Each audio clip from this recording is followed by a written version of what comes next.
It should be no surprise to my audience how these CEOs at these corporations are being allowed to step down from their positions when they get caught up in scandals. And it's funny, if it wasn't for bloggers bringing certain information to the table, mainstream media would continue to ignore everything that has happened that has led to all of these people being publicly called out while they try to shift your focus on other individuals. This is something that I brought to my audience a while ago when all these people were so fascinated with these lawsuits against Robert Kelly, but never thought about the lawsuits against these corporations such as Sony. And how I told you in 2018, I saw a lawsuit in particular accusing this corporation of having these crash dummies, MK Ultra, trafficking, and all this other stuff. So when I saw these individuals called Mute R. Kelly coming out with all their narratives, it should be no surprise this was a big red flag to me and what signaled the domino effect of corruption that I uncovered that should show you all these individuals, lawyers included, conspired together to plot on Robert Kelly while they shielded other individuals. All these accusers wanted to write these book deals, sell these stories, do all this extra stuff to profit off the downfall of this man, while other people try to bypass obvious fetishes people have that may be embarrassed of that have nothing to do with us as long as they're not breaking the law. But when they sit here and pique certain people's curiosity with these salacious stories, it should be no surprise that the hypocrisy in demanding all this accountability on Robert Kelly and overlooking the corruption with these key players displaying evidence on social media, passing evidence to mainstream media broadcasters, and lying about the simplest details, including who's this man's real manager? How is it these broadcasting agencies can't even confirm that simple fact? But when it's brought to the table by other artists who are in the industry, these discrepancies, a lot of people bypass it and focus on what bloggers have to say, like it was bloggers who set this man up while all the people who claim to know him sat in the background watching people like Jim Derogatis feed off of exploiting these stories from these mentally unstable individuals who were so interested in being clout chasers that they bypassed all the information they put out that knocked holes in their stories, including the alliances they tried to make on YouTube, on social media, in plain sight to keep your focus off the key players while these corporations continue to profit off of all these stories and the people being entertained take their focus off the key players. Like, for example, all these individuals who were linked to shows like Love and Hip Hop, and these celebrity stars influenced people like these accusers to come out here and tell their stories, and we should just believe them without asking questions. Same, nigga. Yeah. Hey, you know what, man? When we was together, bro, he stayed on the west wing. I stayed on the east wing, bro. I'm I sure. had my own studio. He had his own studio. He had his garden in front of the doors, a double door, really, and them motherfuckers back there.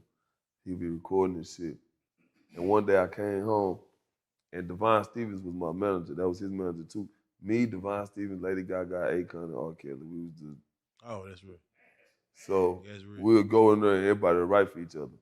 I write R. Kelly a song. R. Kelly will write Gaga a song. Akon, I write Akon a song. R. Kelly write me a song. I write Gaga a song. Like we all boom. And we'll leave them in the studio for each other. And we all got the same engineers. We had Chris Beats, and we had Trey Beats. And nigga, we'll leave the session with them, and when they come, they'll be like, here, Gaga left this for you, or here, Akon left this, and we'll cut the records. So nigga, I remember the first time R. Kelly made me a song, that nigga made a song for me. I was like, nigga, I don't even first of all, I ain't even with no nigga making me no song, nigga. You can't write me, I write for you, nigga. You can't write for me. But he did it, but it's R. Kelly. And that's when I started living with him, I started researching. I was like, nigga, R. Kelly was writing all Michael Jackson hits, nigga. Whitney Houston hits, Michael Jackson biggest shit. Yeah, I was like, wow, I didn't know that shit. Yeah, not from a writer to a writer, you like, shit. And I wasn't a writer at that time. Yeah, I was a writer, but I wasn't solidified in the game. Like the hits I done run in, like I didn't have that under my belt. But at heart I was, I just love music. Yeah. Man, this nigga made me some shit, and Trey Beach was like, look, because Akon, I did a song for Akon, and he cut it the day before. Then this day, R. Kelly made me a song. He said, look, that nigga Kel say, Lucci, he wants you to sing, nigga, with an A. Sing it, nigga. Stop acting like you scared to sing it, nigga. Sing. And he made me a song, and I sung that bitch. Yeah. And that nigga was like, yeah. And he came in the studio, and that nigga told me, man, he was around me, and I played him a couple records, and my nigga Baby D was with me. We had a pool party. And that nigga said, man, Lucci, I ain't never got this feeling standing next to another man other than R. Kelly and other than Michael Jackson and Tupac. That's real. He said, they're the only two people that ever gave me this energy that I give from you. That's real. And I was sitting there like, man, ain't nobody gonna believe this shit. Yeah, nah, for real. This don't I said, nobody gonna believe this. As it's happening, ain't nobody gonna believe this shit. I looked over my shoulder and my best friend Baby D was right there. I'm pulling this shit. I'm like, bitch. Yeah. He said, bitch, I heard him. Michael Jackson and Tupac, bitch. Michael Jackson and Tupac. Hey, that's good company. That's good company. Well, when he said that, I was like, well, but I heard that shit so much, bro.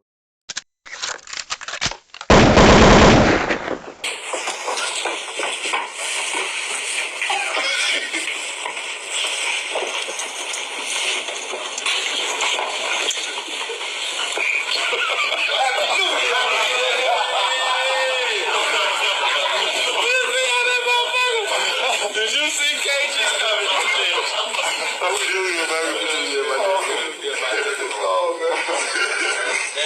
New Year, bro. Be with me a shooter like I'm John Gotti. Now, as my content reveals, I've clearly discovered that a lot of people wanted to act on Robert Kelly's behalf, and maybe it wasn't an issue until things went left.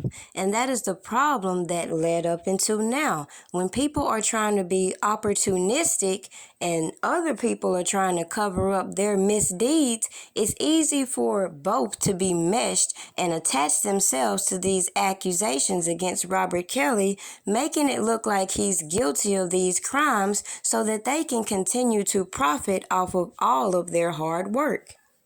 So as you continue to watch these people who had nothing but intent to strike up business ventures with this man, even up until his arrest, you can understand why a lot of these people I don't take serious at all. You got the fake advocates all over here talking about they're all about the black woman. Meanwhile, they're forgetting that there's all these protests in Hollywood about all the things these CEOs have done that they've tried to cover up.